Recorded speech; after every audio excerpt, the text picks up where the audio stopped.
دوستان عزیز، بعد از اینکه اکانت افلیت در وبسایت باران مارت ساختین، مراجعه میکنیم دست راست به سه خط یا منیو. بعد به کلمه ورود کلیک میکنیم و اکانت را که ثبت کردیم لوگین میشیم. در صورتی که یوزر نیم و پسورد ما فراموش شده باشد، با بخش مربوطه تماس بگیرید و به شما یوزر نیم و پسورد جدید میدهد. وقتی که داخل شدیم داشبورد را میبینیم. در اینجا موجودی ما 300 افغانی است. لینک اکانت افلیت عمومی را کپی میکنیم.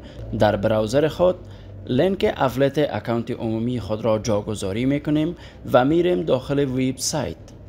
وقتی در اینجا آمدیم، مثلا این فیس واش خر، زمانی که لینک این فیس واش را کپی گرفتیم مراجعه میکنیم در گروپ های مثل واتساپ، چینل تلگرام یا فیسبوک که بعداً به طور مثال یک نمونه از آن را در فیسبوک کار میکنیم، یا هم در هر جایی که بخواهیم رفته فقط کافی است فروش نموده و به امتیازاتتان اضافه نمایید.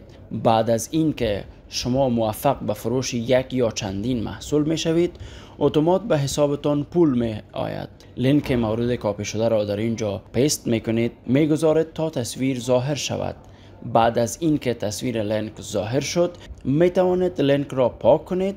بعد اسم مورد نظر را با قیمت آن محصول بنویسید.